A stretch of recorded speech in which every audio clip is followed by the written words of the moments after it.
India de Beaufort is the queen of styling vintage clothing.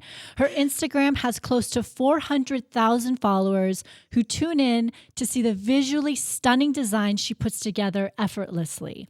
And I swear it's like magic. She gives brilliant tips like repurposing your pantyhose into a top, which we're going to try out today. And also, that has like over 5 million views, which is insane. India is also an actress on shows like Night Court, Firefly Lane, Jane by Design, and her latest project is Netflix's Slumberland. Welcome, India. What a wonderful introduction.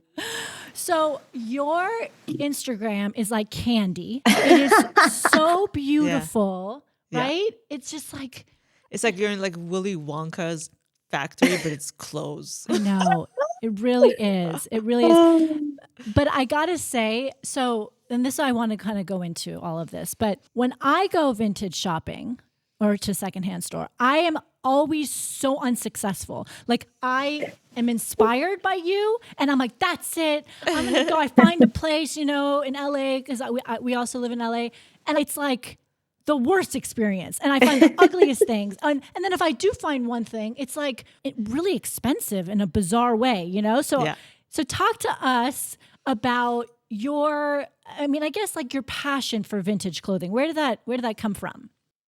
I think my interest in fashion started across the board from a very early age. My mom was a professional dancer, so all of her friends had have incredible style and unusual style. And also I think dancers are kind of the queen of repurposing pieces and finding new ways to wear things. And so I was shown the tips and tricks very early on and never afraid of color or shape because this is a community of artists who are dressing for fun and dressing to stand out. And so that exposure, I think, had an enormous effect on me.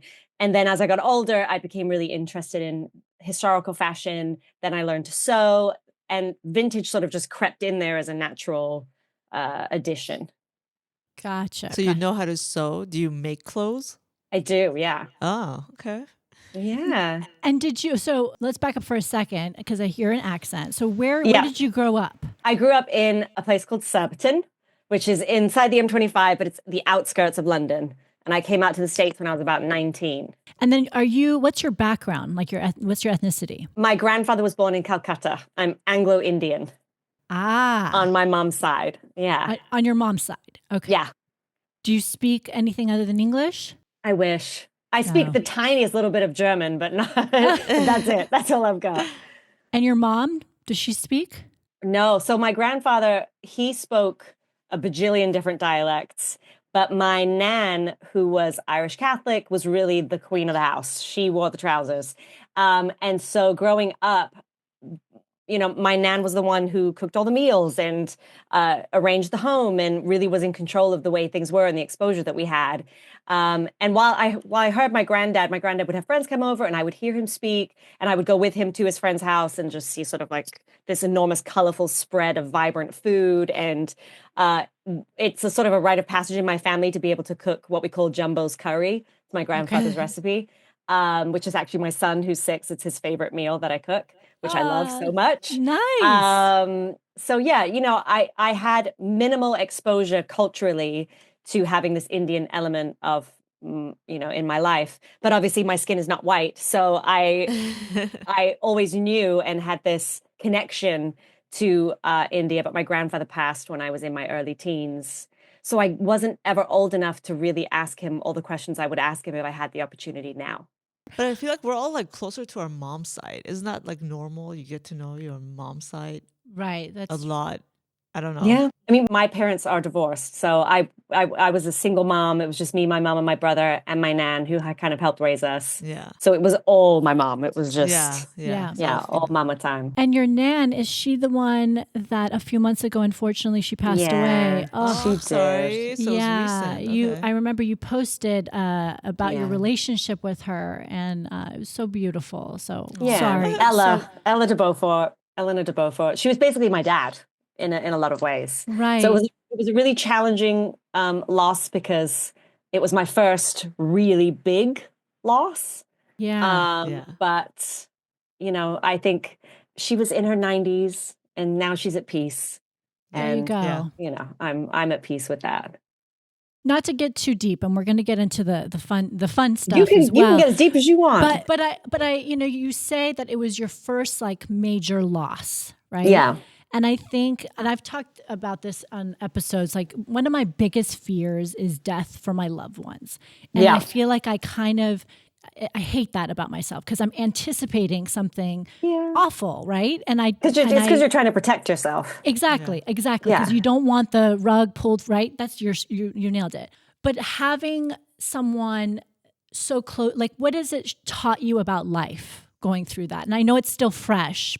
It was a really interesting time in my life. I was here in LA. I was filming Night Court at the time. We'd wrapped, and I got a phone call that my nan was passing, and so my husband, we threw all my clothes in a suitcase, and within an hour, I was on an airplane, and I flew to London, and I tried to have service on my phone just in case she passed while I was on the plane, and I'm trying to check in because I knew I had to be there. I just had to be there. And I was so scared that she would pass before I got the chance to say anything that I wanted to say. And she had dementia at this time, so talking on the phone wasn't quite as easy. And so I arrived in London, and I jumped in a taxi, and the taxi cab driver was actually Indian, and he and I talked the entire ride about that and what it's like for a person to grow up being Indian in England and his experience, because I was so fascinated and curious. And it was a 5-hour taxi drive to get, and it literally took me to the door of my nan's care home. And I walked in, and all my family was there with her. She was still with us, and she recognized me. So I very much remember her lighting up and knowing it was me and knowing I was there. And I got lucid moments with her where she got to say things and I got to say things. And then I did not leave her side after that I slept on the floor next to her bed for 8 nights. And on the 3rd night, I got a phone call that my contract hadn't been renewed at Night Court. So it was 2 a.m, and I was doing the night shift because I was the jet lagged one. And so I got the phone call, and I looked over at my nan, and I was in charge of helping care for her, obviously, because the night staff come on, they don't know what's happened during the day. And anytime that she was having discomfort, I was her protector. And so her and I, those nights together were the most magical. I made sure the room was sort of lit in a warm way, and I played music that I knew she loved. And it was when I got to really talk to her. And at that point, she was pretty much asleep the majority of the time. But I have such a big family that having that one-on-one time with her was so, I'll remember it for the rest of my life. And after a few nights, my mom came and joined, and we would sit up and take it in turns to sleep next to her bed and hold her hand. And the whole week, it was the first time I'd ever been let go from a project. And I've had a 22-year career as an actor. So these were 2 big firsts happening at once. But it was kind of my nan's last act of taking care of me, because how could you care about losing a job when you're losing the love of your life? Oh, So yeah. Oh my God, I'm going to cry. now I'm Jeez. going. Oh. So that week. And also a funny thing was my nan. Guys, I'm 10 minutes in. You've already got me. Oh no! You got me too. Jeez. I'm fine. Ooh, yeah, she's fine. She's fine. I'm more concerned about the 5-hour cab ride. My nan, when she was 17, used to stand outside the movie theater thinking that she would be discovered. She wanted to be a movie star. And this was a movie theater in a working class community in the north of England. Nobody was coming to walk by, And so when I was on Night Court, the stage that I was on is where they shot some of Casablanca, which was a movie my nan loved, like all the old Hollywood movies. So I had climbed up into the perms, the rafters of the soundstage, and I wrote her name on one of the original beams inside the soundstage that's been there since the soundstage was built. And under it, I put my name, and I called my nan. I said, "Hey, Nan, you finally made it to Hollywood." Oh. And so there was kind of this all-encompassing moment, and being with her just really gave me the most incredible perspective. And my friends at the time, when they called me to see, oh, I heard, are you okay? I was like, I'm so strangely zen. Yeah. And it was just the last caring act of my nan. So Well, you gave me anyway, perspective. It wasn't. Yeah, I don't know. yeah. That's But sweet. yeah, she was I the think best. that- She was absolutely the best. Was she proud of you? Oh my Being an God, she was my actress? biggest fan to the point that she would lie. She would tell people, my husband and I are TV actors. We've done the odd movie, but we're the kind of actor that you see at the airport and someone's like, oh, weren't you at my cousin Dina's wedding? You were the person dancing with, we're not the kind of actors where we walk in somewhere and things stop. You're There's different hilarious. kinds of actors. We Yeah. pay our bills as actors, but whereas my nan would, tell people that we're movie stars. She would call me the day after the Oscars and say, I looked, where were you? I didn't see you. It's like, where was your award? I was waiting Yeah, for I you know. to I receive should have your said, but Oscar. according to my nan, it would have been Best Actress. Yes, obviously. obviously. I mean, there was Best a period dress, of time best where costume. I was house sitting a house that had a pool. My nan held on to that for years and told everybody I lived in this Hollywood house with a pool that was mine, the biggest fan. Well, listen, your closet Yes. is like so fabulous, right? Yeah. So My place of fabulous. Has joy. your closet always looked like this or since No. you've been on social? It's so coordinated, color coordinated. That is Just- necessary. Otherwise, it would just be a mess. yeah. My closets have always been coordinated, but I used to have a closet in the primary in our house. And then I just was popping at the seams. I've always been popping at the seams. I had stuff in the garage. I had stuff on this room was like 3 rails. But this was our guest room, and my husband ever so kindly let me turn it into my dream closet. So I actually built this with the help of my mom. Single moms are very handy. Oh, And yes. so you can see there's plywood on the floor and over here on the side. That's because I'm about to build the other half.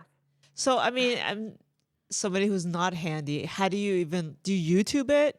Like, how do you know how to do Yeah, it? a bit of everything. My mom learned a lot from a carpenter called Ray Baldock when I was a kid, who was kind of my other grandparent. And she passed along a lot to me. I had my first table saw when I was 21, before YouTube was as much of a thing as it Yeah. is now. But yeah, there's a lot of YouTubing. There's a lot of trial and error. But once you start to get the feel for it, then you kind of you're off to the races. Yeah. It sounds very intimidating, but something I would probably love to do, but I would never do. See, and those are the things you should try because you just might Right. surprise yourself. I will burn down the house. Not It will. no. In one of your recent videos, you did like some question answers with some of your fans, and someone I think asked you, how do you always stay so positive? And then you answered it, but you joked that your husband gets a lot of right. So what's your husband's name? My husband's name is Todd Grinnell. Okay, Beaufort so, Grinnell, legally, I guess. Beaufort Grinnell. so your last name is So my birth name is actually a little different. My mom's maiden name is de Beaufort. So I took Okay. de Beaufort because obviously she was my mom and my dad and everything in between. And my husband was Todd Grinnell. And when we got married, we legally became Beaufort Grinnell so that our son would have the same name as us. But Oh, we okay. professionally remained with the names we had. Oh, okay. Gotcha. But were you born India? I was No, born India, India. Beaufort Lloyd. Okay, gotcha. Yeah. Gotcha. But the India Lloyd part was picked out of a phone book. okay, got it. Yeah. That makes sense. And so, what's your dynamic with your husband? We're partners. He's the kind of guy that you turn 80 with and you're playing Scrabble on a porch somewhere. Yeah, I was really I had been in, passionate, messy, disastrous relationships. And when I met him, I was young. I was really young. I was 21 when I met him, and 22 when we no, 20 I was 20 when I met him, 21 when we started dating, and at the time he was in his early 30s. So Oh, he okay. is we have an 11-year age gap. He's very mature, and he is super progressive. He is politically active in a very liberal way. He's raised by a really strong woman who, he got arrested with when he was 13 because they chained themselves to a fence outside of some political, I she love was- that. That's When She's you're so a- funny with his 14. mom. That's great. yeah, she's an anti-nuke activist who got a grant from the government to observe nuclear power plants and make sure everything was safe. She's an incredible woman. And his dad is a complete gentleman. So I have the kind of husband that when we eat dinner and I go to the bathroom, he stands up at the table. He's amazing. He's the first person to do the dishes and take the trash out and do the laundry, and I'm the one who's the hot creative mess running half a mile behind him. What does that mean then for your son? How is he? Because you have a 6-year-old. I do. He is charismatic. He's a charmer. He's working on his winks and his eyebrow raises right now. Oh, yes. There you go. He's on the right track, Yeah. So since you're both actors, is your son interested? Are you starting him? Well, if you ask him now what job he wants to do, he says actor, but that's just because anytime he's been on set with us, he gets great snacks. Oh, Of course. Yeah. That's a good reason. So the snacks are really calling to him. But to be honest, I think who knows? He can be whatever he wants. I am all about live your adventure. I'm here to support it. Whatever it is, except for pro football, go for Yes, it. Yeah, I'm the same. 100%. Oh my God, no That's not football. happening. No, sorry. Yeah. Terrifying. But he loves to build. My grandfather was an engineer, and I think he very much has an engineer's brain. Okay, so going back to your what I first said, when I go into a secondhand store, thrift shop, Yes. I'm very unsuccessful. I suck at it. So what is like the trick? Like, do you feel like whenever you go, do you have a place that you go to that is amazing, or how do you do it? So many places. So honestly, Etsy, I don't know why everyone's sleeping on Etsy. Etsy's incredible. And also it's my nighttime routine. I get into bed and I search through Etsy and scrolling. And it's so delightful just seeing piece after piece. Eventually I fall asleep. It's a dream. And I probably, this tartan skirt was an Etsy purchase. Oh, let's see it. But you can't like return it, Ooh. right? But wait. It was a Oh, late night Etsy purchase. But you can't return the Etsy clothes, I assume. Yeah, right? you can. You have to just check each store's policy. But generally, I'm very big into alterations. I also think alterations are stopping people because they'll try vintage on and only purchase the thing that fits them. Right. Whereas your dry cleaner will alter your clothes. You can find a seamstress on Craigslist. You can go to a tailor. You can learn to sew. That's not so happening. for me, I never worry You about the think too size. highly of us. yeah. Wait, so on Etsy, you search for tell us the process. You search for secondhand clothing, or how does that work? Well, Etsy has a whole vintage. You can either buy What? handmade I items had on no Etsy idea. or vintage items on Did- Etsy. And it can be anything from clothing to home to collectibles, all kinds of stuff. But for clothing, I have certain things I love to search. So I'm big into 70s. So I will search 70s two-piece or 60s two-piece because I love to Yes. see the items that manage to stay together. 'Cause Yes. it's so rare. Oh my God. Or I will search 70s cotton florals, and then I'll get 70, or maybe I'm going for pink. Maybe I want 70s pink maxi skirt, and I'll get everything. Or I love anything hand embroidered, so I'll just go to the vintage section and type embroidered and see what comes up and go through. Maybe it's a cape, maybe it's pants, maybe it's a skirt. Folk art. I love to search for folk art, 70s folk art skirts or folk art bags. But you can be period specific, you can be fabric specific, you can be print specific. Flea markets. I love flea markets. You're in LA, the Rose Bowl has 2,000 vendors. It's one of the best. I think it's the first one it's the first weekend of the month. Have you gone to that one? No. Oh, second Sunday, yeah. I feel like In again, Pasadena, I it's feel like really I good. just It's a would. good one. I think that Etsy is a great that. That would be my jam. Etsy's awesome. Yeah, because That and also anytime I travel, we went to Italy for our honeymoon, and the first thing I did was vintage stores. I go to England, first thing vintage stores. Wherever we are, because if I travel for work, I've sourced out vintage in Canada, across the United States. Wherever I go, I'm looking because they're treasures. They're little treasures that need to be discovered by someone who's going to love them and honor them and cherish them. So is everything behind you vintage, or do you have a normal clothing section and a special clothing section? It's a blend, but Okay. I would say at this point, at least a third, maybe more of my closet is vintage. Probably more, maybe closer to a half. So that's what you wear regularly. You're going to Trader Joe's, you put on a vintage outfit and yeah, I feel like I need whatever to show you feel some good. Oh, pieces. yeah, show. Okay. So, an example of things I would wear to Trader Joe's. Trader This Joe's is really very helps me out, very actually. important. Oh, my So- Oh gosh. yeah. This is a Oh, robe from the 1940s. oh my God. And it's so cozy, but it's great over jeans. Oh my So gosh. I actually really like that Oh, look at because you're that. comfortable. Oh, I love it. Like with a plain tank top. Like you wear like since that is so dramatic, do you just wear plain I things literally under? wear like a white tank top, Yeah. washed out light blue jeans, and gold sneakers.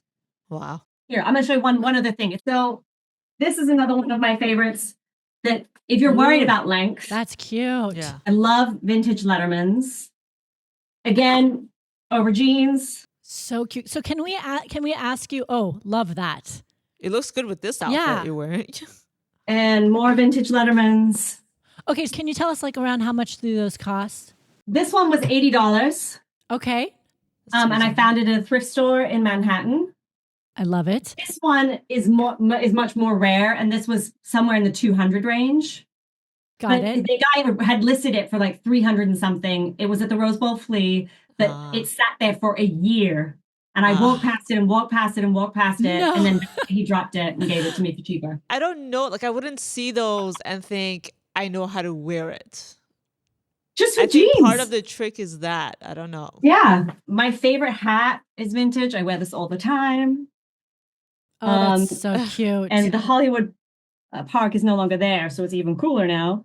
But this was $10 at the Topanga flea market, but it's great and I love it. When I first started vintage shopping, vintage was a lot cheaper.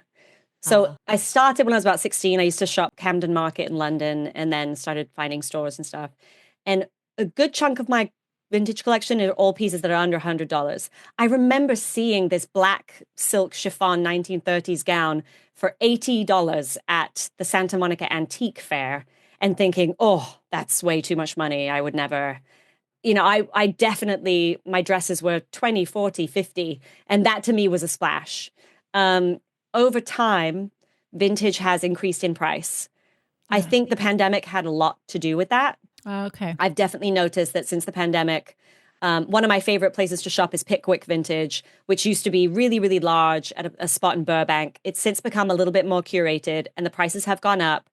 But I have also sold vintage. I sold vintage at the Rose Bowl flea market myself. So I know how hard it is to climb through piles of dusty clothing at rag houses downtown and, go to estate sales and find all these pieces. It's not an easy job. So as a buyer, do I wish the prices were still where they used to be? Of course.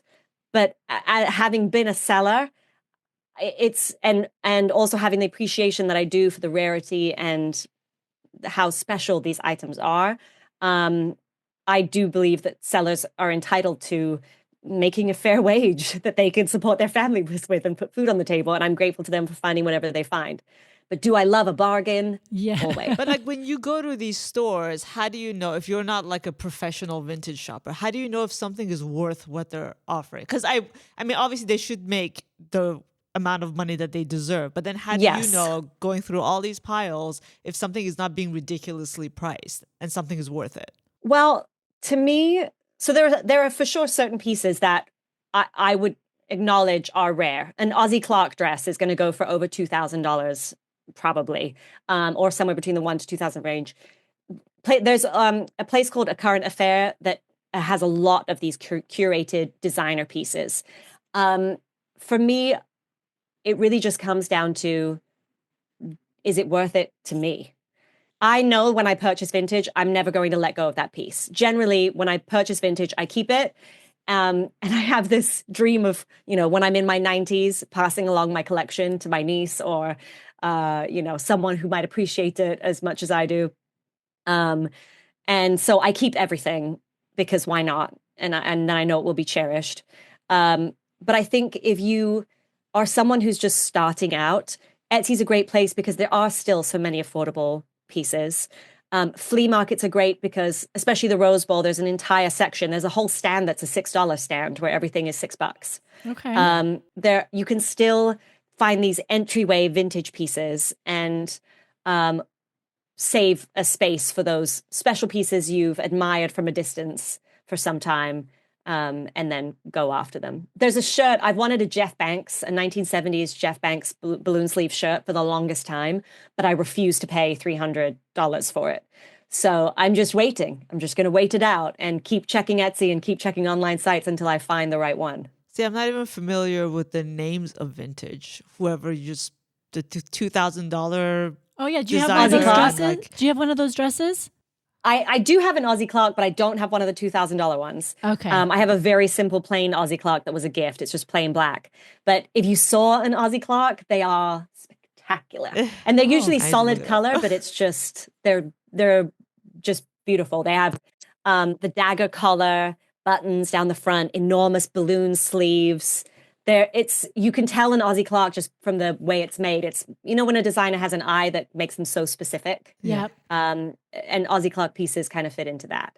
Does your husband wear vintage too? He does not. For my 25th birthday, I had a vintage birthday party, and I said, "Please, please, will you dress up in high-waisted pants like a 1940s gentleman?" And he did, and I've never been more attracted to him in my entire life. Oh, we need to see that picture. You'd Yeah. think he'd keep wearing that Yeah, every day. So do you find out the story behind every piece? Are you that into it, or are you like you don't have to know all those details? It depends. You don't always have the option. If you're buying at a flea market, you might get a story. Estate sales.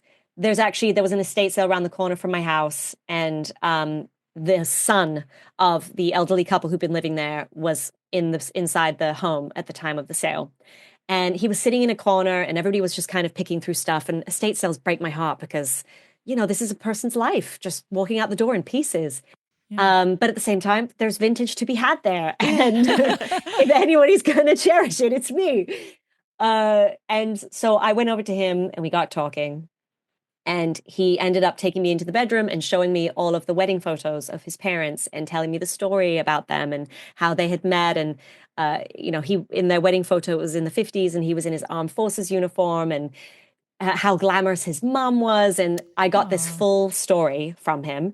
And then when I went into her closet, I found these little 1950s. In fact, I might be able to show you them. Yes. Here we go. So I found these little 1950s mules. Ah, cute. And they're tired and they're not in the best shape, but they're so sweet. And they were $2. And There I you desperately go. wanted to have a piece of this love story. And I actually wear them all the time. So yeah, it's about the story when there is one. So do you believe in like energy coming into the clothing, and like they say that specifically for jewelry when you're buying something from some like an estate sale or whatnot. So what are your thoughts on that? And do you have like a ritual to kind of cleanse it, or what do you do with that? I have no rituals. I definitely believe in energy. I think I can tell from the minute I see something whether or not, if I'm drawn to it, then it must be good. Yeah. I don't worry about it too much, but I try to be respectful and honor pieces because I am aware they have a history, and I often will think about who wore this and where did they wear it. But for me, once it arrives in this pink arched happy spot, Yep. it's going to be have a whole new life. But do you take it to like my mom when I talk, because I really do appreciate vintage, and I don't do it because I'm not good at it, but I wish one day I can, but my mom will be like, I'm Persian. I don't know if you've met any Persian people before, but my mom's like, ew, so gross. That's disgusting, and you need to clean it and da da da. And like, oh my God. So like, do you clean it? Like, what's that? How do you take care Yeah, you of can it? honestly, with vintage, the best thing to do is just give it a bath. There you go. Okay. Throw it in the tub at whatever water is appropriate for the fabric, and you'll be surprised how much comes out. I mean, do you guys just go to Target and just not think so much and just buy something? This is like, Sure, but what will you be guys are the stressing me out.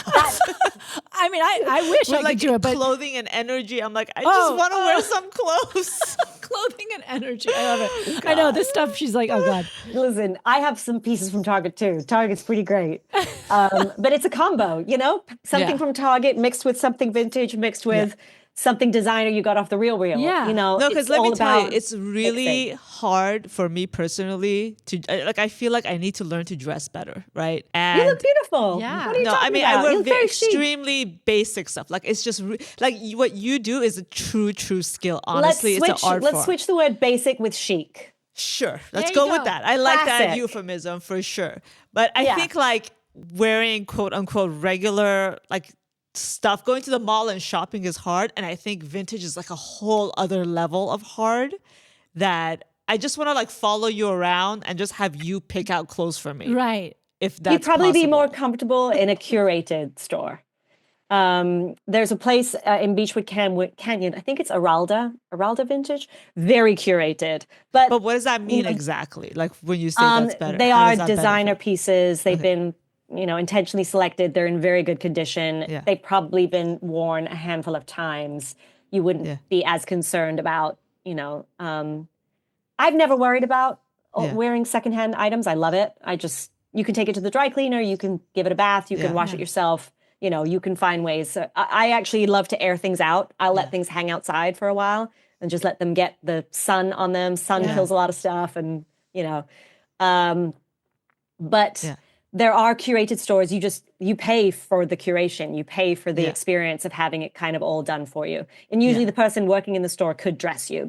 There's a reason they're there. They love vintage too. They have insights and experience. They could probably tell you which runway each piece walked on, in what season for what designer. It's That's really TMI. impressive. I just Yeah. want to know what to wear. But India, what I think you're really good at, and this is like what you inspire me, is like it's about accessorizing things, really. Oh, yeah. Right? Yes. It's like Touching you it could take up. something simple, like we're both wearing actually the black and the jeans, right? The Persian the uniform. Persian uniform, yeah. And then about like the right belt or the right scarf, or just like dressing it up. And that's when I'm in my closet, I think about India, and I'm like, what would she do? And in fact, though, I have Uh-oh. some pantyhose.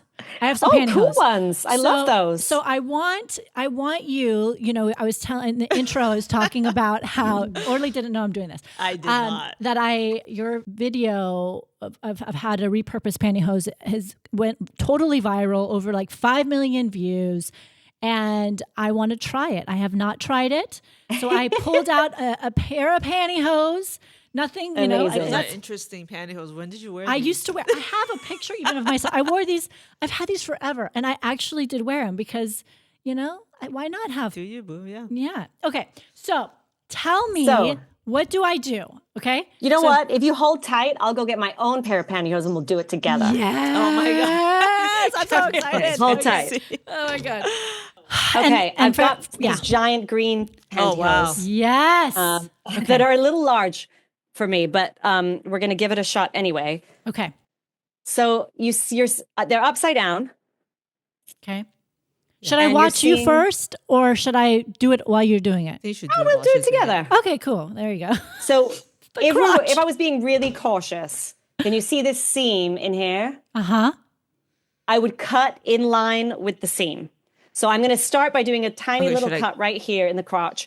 Also, you want have me to two cut it? options. Do you want it high in the back and low in the front, or low on both? I'm gonna wear it over this to see how it looks. So I think I like low on both. low. Yeah. I like low. Okay, so if you wanted it high in the back, you just wouldn't cut the back side. Okay. If you want it lower, you're going to cut both sides. Okay, So I'm got just it. going to do a little nick right in the crotch, like literally in the crotch. Hold on. Do you not trust me, Orly? Do you I think? do trust you. It's just you're looking at me. You're like here. I'm like, this is the crotch. Hold on. Like here, in the middle. So you're going to go to the side of one of those little seams. Okay. All right, and now what you're going to do is you're going to cut the line down the side of down one side of that seam, and then you're going to cut down the other side of that seam and remove the seam. But you don't want to go too far. I would start with just a large enough hole to get your head through, Okay. because you can always cut more. So I actually go past the seam. Yep. Yes, exactly. And then yep. So you keep cutting equally on both sides, Okay. but just big enough to get your head through. And then you're going to cut the other side of the seam and basically take that seam part out. Okay, got it. So it's 2 steps. Yeah, I mean, I don't think my mom ever did 2 steps. I think my mom just did one and left the seam in, but I like to take the seam out. So just to show, I'll keep mine high in the back so that we can have a different options. And then after we have done the seam, the crotch, you're just going to cut off the feet. Oh, okay. Okay, hold on. So And it's that simple. Here's this. So put your head in it. That looks good. Yeah, I mean, you might want to go a bit more. A bit more. A touch more. I think. You have big hair. So, you need to get big hair. Past, That's kind of past honestly what your I was head. thinking. Yeah. Make way for the Or glam. like stretch it. So so if I take the seam off, that's okay. That's step 2, right? Yep. So as you can see now, there's the little seam, and I'm just cutting it off. Yep. I think I definitely need to do that. Yes, yes, yes, yes. Oh my God, I'm so excited. I can't even draw a stick figure, India. So this is like, So James is gonna come home to all your pantyhose just crotchless lying around. pantyhose. And people always ask, do they pull?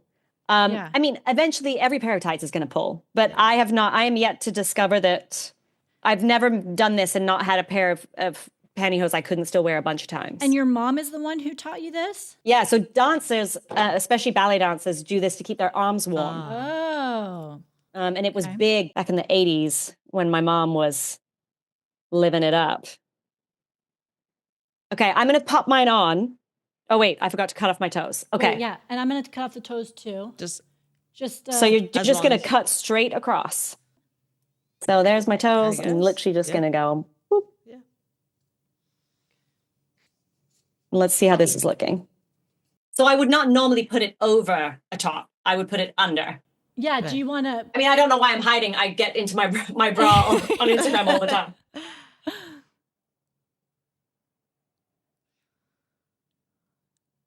Oh, look at So this. this is what I mean by this pair is a little big for me. Yeah, yep. Well, they should be tight fitting, but this was a one size fits all pair of tights. Oh my God. Look at that. It's a real top. Oh Look my at how God. cute that Yeah. looks. Love So it. I would probably go. Well, so I didn't cut mine in the back. So mine's Oh, yours higher. is high. Okay, got it. That looks amazing.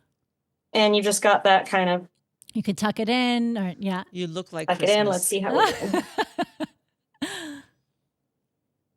I love the And little then bralette too. I would normally throw something over Oh, you're going the to throw top. something over it. Okay, let's see.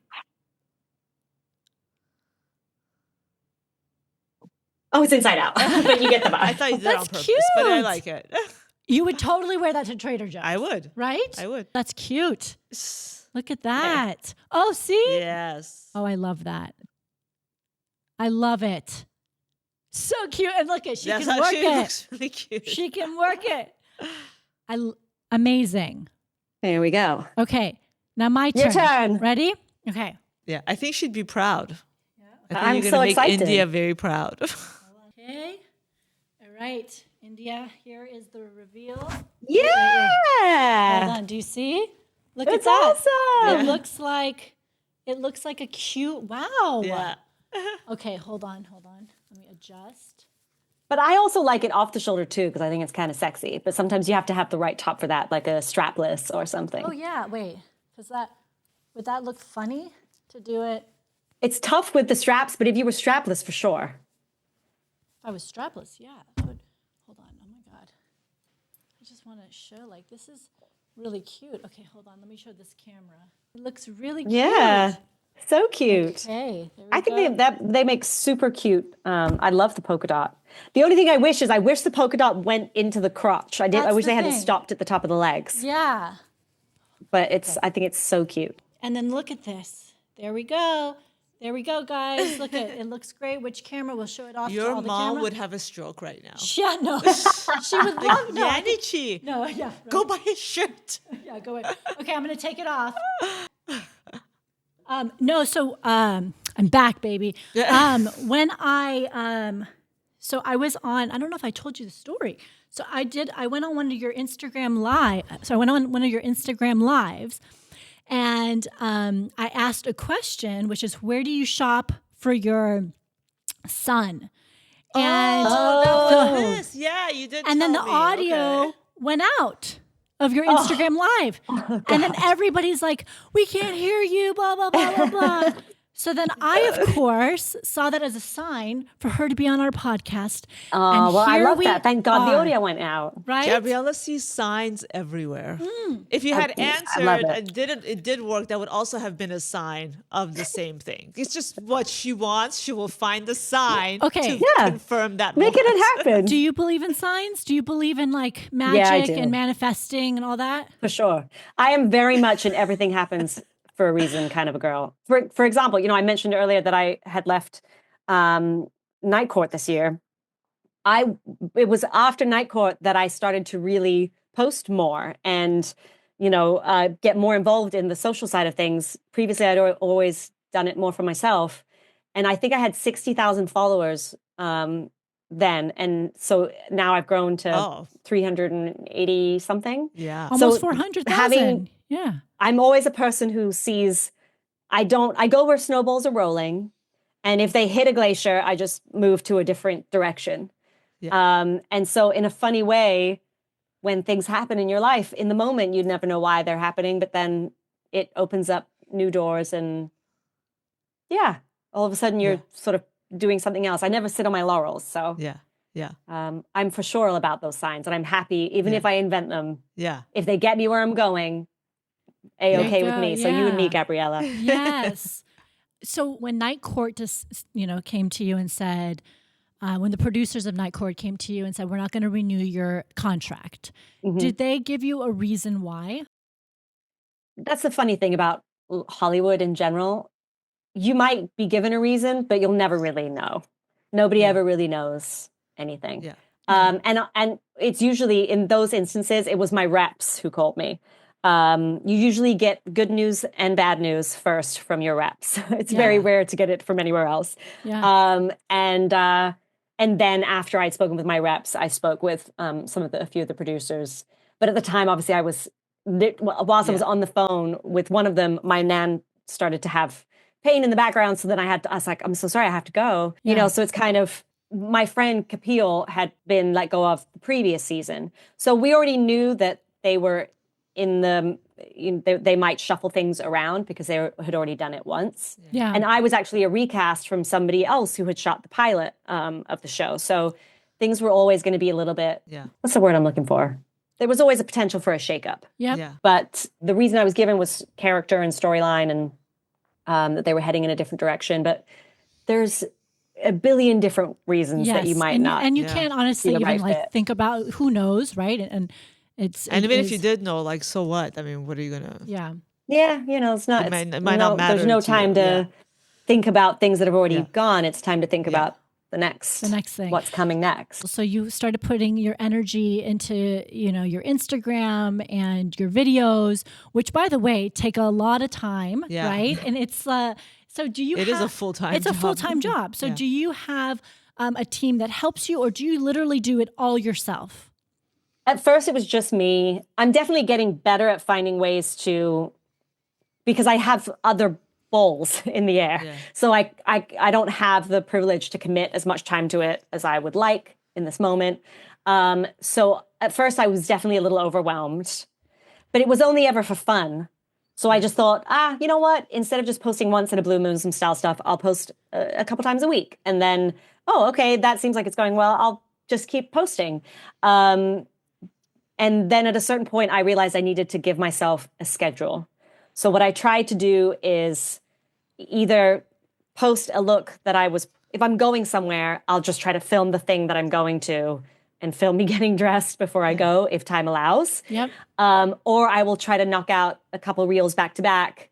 And it's fun time for me. I will make my closet as peaceful and happy as can be. And everybody knows, do not disturb. And it's time for mom to just kind of paint with the colors of her closet. And if I get some video from that, great. If I don't, it doesn't matter because it was for my soul anyway. Yep. But I'm trying to do at least 3 reels a week. Sometimes I manage it, sometimes I don't, Yeah. But I've always found that for creatives, the minute something becomes kind of a drag or something that feels like it's pulling you down, it's not fun anymore and I lose interest. Yep. Yeah. So I'll do as much as I can whilst I keep other things afloat. One of my favorite posts is like you were getting dressed in that green gown. I think it was like a strapless green gown. And she's Oh, like, yeah. oh, I don't have earrings. I'm going to make earrings. I'm like, what the hell? Who does this? And she just sits there like relaxed, like Oh my putting things together. I would be like, I'm not ever that relaxed in my closet. That's the stuff I love. And honestly, sometimes filming it, Yeah. that's really the biggest challenge for me is that when I get creative, I want to just do it. Yeah. And stopping to film stuff is really hard. Right. I'm always glad that I did afterwards because it's neat to kind of get to see it. But in the moment, to stop just going for it, to make sure that there's good lighting or a good angle or something, always messes me up. But during the pandemic and going back to snowballs and glaciers, our town shut down. And so I thought, well, I'm not going to sit here for however long this is going to be and do nothing. So I started learning how to make earrings. And then people on social media at the time were asking if they could buy some. And I thought, well, why the heck not? I'm not doing anything else right now. Yeah. So I sold earrings for a while. I used to have sales. And I think the last sale was 573 pairs. Wow. That I sold. Wow. And it took me a month to make them all in this room, which at the time still had a bed in it.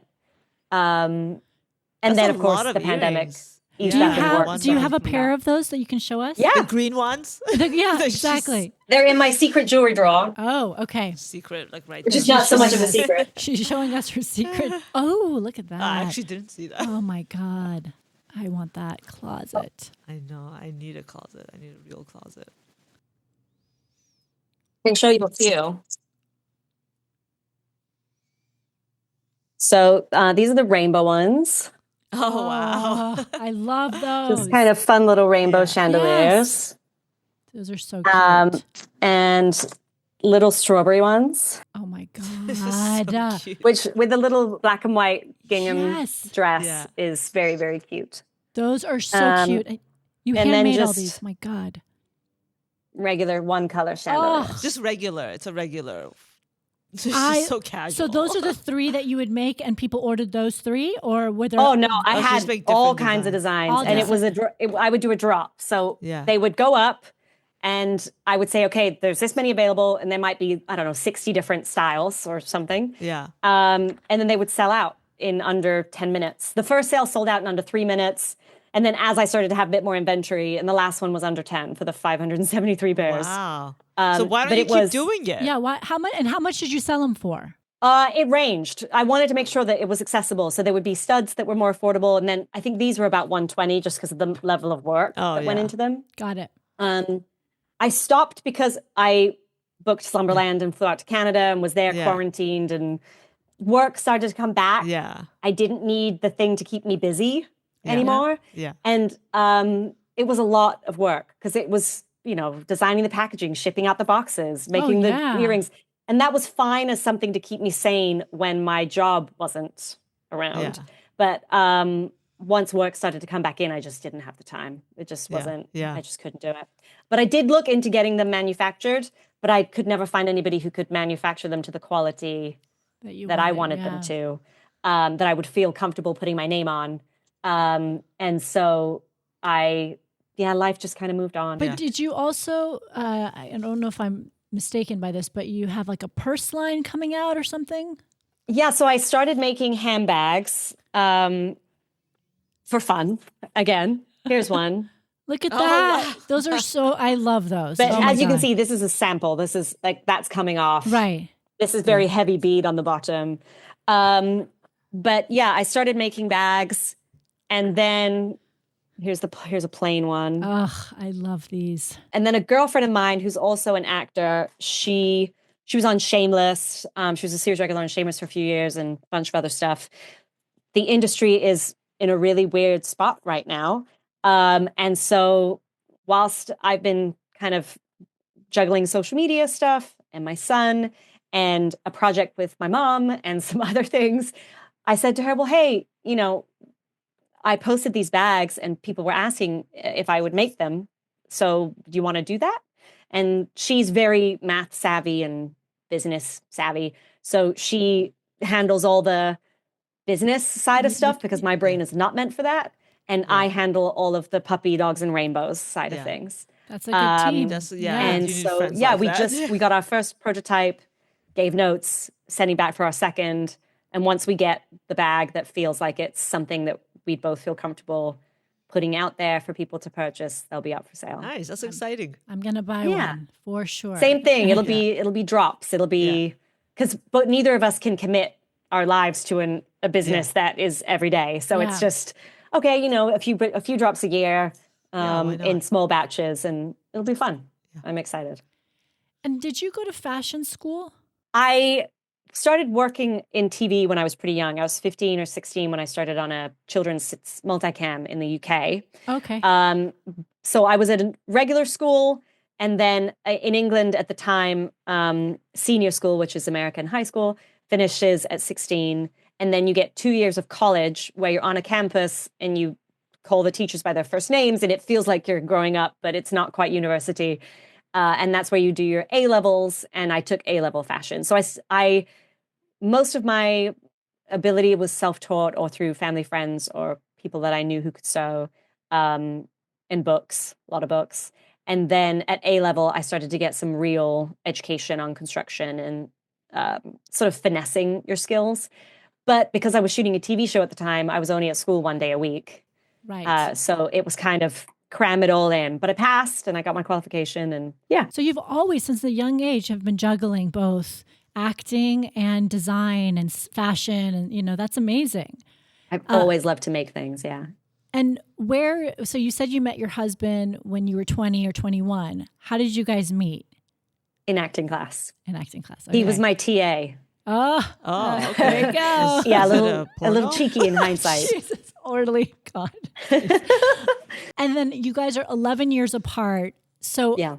at what point did you stop feeling that age Honestly, pretty early on. Because I think growing up as the child of two people who were in the entertainment industry, I was exposed to a lot from a young age. And in England, you don't have to have a chaperone when you turn 16, or at least you didn't at the time. So when I was shooting that children's multicam, I was living in a hotel by myself, an hour and a half away from my mom. At 16? For the 16, yeah. Wow. You know, and at the same time, I was shooting commercials. So I would fly to Cape Town, South Africa, and shoot a commercial. I would fly to Tel Aviv, Israel, and shoot a commercial, or Istanbul in Turkey. And I had all of these experiences from a very, very young age, and they were all very independent. Both my brother and I were very independent. My mom raised us that way. And I moved to a foreign country when I was 19, you know, so it's sort of, I think by the time I met him, I had a few more experiences than your average 20-year-old. Yeah. I had lived a few more lives, you know, I had for held sure. down multiple steady jobs. And yeah, when I was working on the children's TV show, I was at college, and I used to wash hair in a hair salon, then run the reception of a hair salon, then worked at Ted Baker. I did so many jobs, every kind of job. So I wasn't. I feel like nowadays when you're 20, you're still very much in the kind of finding yourself. What do you call it when kangaroos have their Joey in their sack? What do you call that? A little pouch. Pouch, yeah. I mean, now 20-year-olds are very much still in the arms of their parents. Whereas for me, I had been out in the world for a long time before I met him. So by the time you guys met, you were already like emotionally probably the same level. Yeah, I mean, there was definitely things, pop culture references for sure, but we never knew if that was because he was American and I was English, or if it was an age gap thing. Right. I think the biggest challenge was when I did make mistakes, he could see them coming. Oh. Okay. And he so wanted to protect me that he would say, "Oh, you don't want to do that because ... And my thing was, listen, you've had 11 years to make your mistakes and learn from them, and I'm not going to properly learn from them if I don't make the mistake. So you've just got to let me do it." Yeah. And I think very that was our mature. biggest challenge. No, because my husband is 13 years older than me, and he does see things coming. I'm like, I don't give a You You're just going for you it. have your own problems. You go deal with your shit. Do you still feel the age cap? I feel it more now as we're getting older. Really? Yeah. I always The remind part- him, I'm like, you have a hot young wife and I'm going to leave you soon. So just to keep him on his toes. Just a pro tip for you in case you need it. Oh my god. The part that I didn't think about, and I hope I don't depress you when I say this, no. is that when you're 20 and you're looking for a partner, part of you, I think at that time I was very much ready for a mature. I'd been with some really immature guys, and I was really ready to have a man. Yeah. But as I get older, I start to panic. Does that mean I'll have you for 11 years less? If everything organically happens as it happens, because life without him in it, it's incomprehensible. I don't think so. I think that people are living longer. Yes. So I would not worry about that. Yeah. I was actually worried, am I going to have you 13 years longer? I think we were thinking about it. You guys are both thinking about the same thing, but for different. different reasons. Different reasons. Oh my god. Do you think Sina, your son, sees the age gap? Does he understand it? Well, sometimes me and him will make fun of my husband because, like you said, some references he doesn't get. And my husband, most of his life, he lived in Iran until he was like, an adult. So, yeah. So like, especially like when we talk about like our childhoods, like my husband's like, oh, when we were kids, we didn't have toys. So we always just because he was also like living in the middle of a war, right? So there was never like all the things like, my son gets to do as all of our kids get to do in like LA and, whatever, like they're free to have all these things, too many things maybe, right? My husband's like, we didn't do this, we blah, blah, blah, blah, blah. We walked to school and all the things like old hear. people Oh, say. yeah. I say the same thing to my kid. I'm like, do you know that when I was growing up, I was only allowed apples and oranges and bananas? Anything else was an exotic fruit and we couldn't afford it. Eat You your literally strawberries. sound like my husband. He'll get it, be like, this Kit Kat should last you 7 months. Oh my You god. can't eat this. I know. Sometimes I do check myself and go, ease off him. But like Maybe you it's said, okay to be you and your just- husband have the age gap and the cultural differences. So I think when you're like an immigrant on top of the age gap, it's just a lot of different things come up that otherwise But it wouldn't. keeps it interesting. Yeah. Yeah. And it's fun that we're still, even now, discovering things Yeah. Yep. that we didn't know about each other, or a cultural reference that'll occur to me he doesn't know, and vice versa. My husband didn't know about Saved by the Bell. What? Oh I my even He I know still that doesn't. one. He's still like, what are you talking about? I know Saved by the Bell, and I didn't Yeah. grow up here. Oh Right. my god. That makes sense. Yeah. I had That made it across Mark the Paul pond. Gosselaar's poster in my room. He was so You guys, how hot is Slater still? How is I he mean, not he is- aging? Jesus Christ. He's got He looks got that dimple amazing. going. He's keeping it young. Have you You ever do worked too. with him?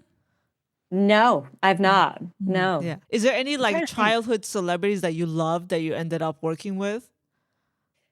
David Schwimmer, probably. Oh, yeah. When I originally didn't want to be an actor. I wanted to be a singer. And the children's TV show I was only on because they put me on it as a singer, and it was widely acknowledged on the set that I was a terrible actress. And they're like, but she's good at the other stuff. So, Oh my gosh. but yeah, it was really just soul crushing on multiple levels. It did not help my confidence at all. But when I was 18, I had a commercial agent, and there was a role being cast in a movie, and they couldn't find the character. They wanted a girl that had some Indian descent. And so it got cast wider and wider. And then commercial agents ended up saying, hey, do you happen to have anybody? We can't find anybody at the top, theatrical agencies. So I got to audition for a movie he was directing. And he, straight out of the gate, saw something and said, come back. And then he sat in the casting office with me and worked with me on script analysis for an hour. He had a theater company at the time. I don't know if he still does, but he was very much an actor's actor. And he was like, no, there's something here with this girl. I think there's something. And he took the time to basically give me a lesson, a crash course. And I ended up getting the job. And so that was my first gig that I booked as an actor, because I wasn't, they thought I had potential as an actor. And so he very much sort of helped me through that project. And then my manager at the time, I didn't have any representation in that way. He got me a meeting with his management company out in LA. I met with Tom Drum there, who had no intentions of signing me. He did it as a favor to David. But then he sent me on a few generals as a favor to David, and they went well. And somebody from one of the generals said, "Why aren't you repping this girl?" And he's still my manager to this day. Oh, wow. So, and growing up watching Friends with my mom Yeah. and my brother, every Thursday night we were doing a clap. Yeah. So it was really neat that the person who's sort of responsible for me having the Yeah. career that I have was somebody that I had looked up to as a child. That's nice. I like hearing about celebrities who are nice and helpful and like Oh, he's great. care about He's so other lovely. actors. Yeah. Yeah. Yeah, there's plenty that aren't, but he's delightful. Yeah. All right, India, are you ready for rapid fire questions? I better be. Do you believe full moons and double rainbows have some sort of supernatural powers? Full moons, yes. Double rainbows, I just think I just enjoy them. I don't know if there's any gold at the end of them. Have you ever been hypnotized? No, but I want to be. Why? Like, are you A few reasons to not be afraid of spiders and things like that. Got it. Got it. Yeah. What is the best way to cover a camel toe? That one was you. Oh, That one, yeah. I am interested in this one. they now make silicone camel toe covers, just like they do nipple covers. You can get yourself a little silicone cover that you pop into your hoochie coochie. It goes right that's on. interesting. And no Okay. more camel toe. Do you let your friends raid your closet? Yeah, I style my friends regularly. A lot of them are actors, and they come over, and I will style them for red carpets. And my best friend is 5'10", or she's very, very tall, and she's like, your closet's like the Sisterhood of the Traveling Pants, because even though we're entirely different sizes, we'll fits- always make something work. Yeah. Oh, that's amazing. God, your friends Yeah. are so lucky. Your pet peeve when flying? My pet peeve when flying, I guess, I don't like banging on your chair. Oh, yeah. If somebody's repeatedly banging on your chair or banging on the chair in front of you, so your tray shakes. Yes. Yep. I think that's probably kind of a normal one. So how would you handle that? I probably would just ask very nicely. Yeah. But I'd assume that they weren't aware that something, I don't know. Yeah. I mean, I'm lying. To be honest, I'd probably just sit there and take it.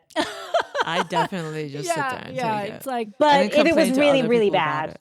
have you done shrooms?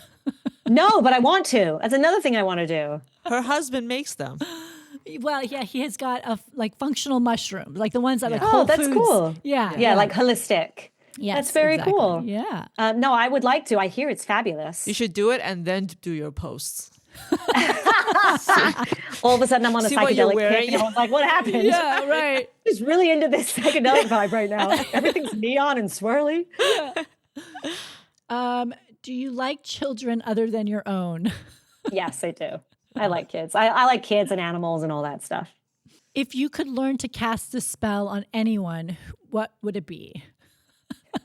It would be on, I don't know, death to bring Vivienne Westwood back to life. She's a designer. She has a store in Melrose. Oh, got it. Got it. Okay. She's my biggest fashion inspiration, and she passed away not too long ago. And I'm life will never be the same. So, like 10 years ago, was your fashion similar to what it is right now? Like you're into the No, 70s not now. at all. No. So, what was it 10 years ago? It's just evolved. I think in my early 20s, I used to wear a lot of vintage 50s dresses, very sweet. And as I got older and felt more of a woman, I moved more into sort of 70s, which felt a little sexier and edgier to me, made me feel sexier. And now I lean more to sort of 70s, 20s, 30s. Back then I would have been more 40s, 50s. But also I just think that I was still figuring it out. I regret so many of my red carpet looks over the years, so many trashy things, or just stuff that was, trashy is not the right word, because I actually kind of like trashy. It just was, the looks weren't grounded. And they were messy, or they were a little corny. And as time's gone by, I'm still having fun, but I'm just honing into my own personal style. Dream acting role? Anything with Carey Mulligan, although I would be Oh, really? severely intimidated. She seems nice. She's just so good. Yeah. She's so good. Yeah. I also really like Florence Pugh. I think she's really talented too. Yeah. Do you lie to your doctor when they ask you how many times a week you drink? No, because I've never really been a big drinker. There you go. I lie a lot. Me Yeah. too. I'm like you. I'm like, I Yeah. will proudly tell you. You lie, Orly? Well, because it's like, okay, it depends. Like every week, I don't drink the same amount. Right. Some weeks is more than other weeks. It's just Right. like a stupid So question. you give an average yeah. of the. What are we allowed to know what the average is? Yeah. No, what's I'll, your- I'll oh, say good. like Ooh, I don't I'll know this. say Okay. like 2 glasses a week. But the Oh, truth okay. is, No, but what I'm saying, the truth is more complicated because one week it might be way more, Right. and one week it might be nothing. got it. So okay. I just average it out. Yeah, you average it out. Anyway, the point is, I'm not an alcoholic. I don't know why they asked that question. Like, That's what they should just be straight, one time I right? saw him typing, and he wrote, "Patient claims she doesn't drink." And Claims. I'm like, I'm not claiming. I'm just saying. I'm just saying. Oh, that's so funny. So Did you say anything? No, I didn't say it. Oh my God. Just laughed. Okay, and finally, tell us something we don't know. Something you don't know. Oh my God. Oh, okay. Some of the internet does know this, but when I went on my honeymoon, all of my luggage was stolen, and it was filled with vintage I'd been collecting since I was 16, which was devastating. That's yeah. so sad. So Yeah. you never found it? No. We were in Oh. Rome, and we were silly. We left our car. We were staying at an Airbnb, and we threw our car on the side of the road to go and sort of potter around Rome before we drove to Florence. And we left our suitcases in the trunk of our car. And when we came back to the rental, the suitcases were gone. And so my husband and I were in Rome, and I had a little 50s vintage skirt on, a little white top, my underwear, a crossbody bag, and my flip-flops. And that was, my sunglasses. And that was it. Oh, Everything no. else. That's And of course, it's your so- honeymoon, so you It's your take all your best stuff. So you yes. Oh my Yep. God. We had just been in the India. Maldives for a week, and I think we just got lulled into this false sense of security. Yeah. And yeah, it was all gone. And there was most of it I was able to let go emotionally, but I sobbed. I sobbed on the side of the street. I called my mom, and she was like, "What happened?" Because I'm Yeah. sobbing. Just. Yes. And my husband, I think he lost, like a pair of J. Crew pants and a J. Crew shirt. I was just like His breathing. high-waisted pants from Yeah. your birthday. There was one 1960s folk art cape, a black cape, wool cape, with orange pink hand embroidery florals up the trim that I had found in a pile in a rag house in Los Angeles back when I was selling vintage. So it really was just the epitome of a find. And when I got back, I had some pictures of it. So I took it to a woman who does embroidery in LA, and I asked her if she could recreate it. And the cost to recreate this piece, it would have been in the thousands. Yeah. God. And so I had to let that go. And I still search Etsy and eBay for it sometimes. You got to put up a post, show the picture, explain it, and you will find it. You got You know what? That's interesting. That is very Yeah. interesting. That might be worth a shot. just try it. I'm telling you. Throw it on TikTok or something and see what Yeah. happens. Exactly. These Gen Zers are huge vintage and secondhand shoppers. And Yeah, detectives. oh, One yeah. of them will find and it for detectives. you. Yeah, exactly. I was going to say. The sad truth is that most likely, the majority of people who would Doesn't steal a exist. bag from a car like that weren't looking for clothes. The clothes probably ended up in a skip or in the trash or dumped, and they probably just took the electronics and Oh, left. don't That makes say it even that. sadder. No. We're not going to put that out. It was You're no gonna- vintage aficionados do not rob people. Ugh, And keep They their- wouldn't have known. They wouldn't have gone, let me get this iPad. Oh, look at this 1960s yeah. hand embroidered Yeah, folk art exactly. piece from. Exactly. Yeah. You never know. But did you walk around Rome like waiting to see somebody wearing something?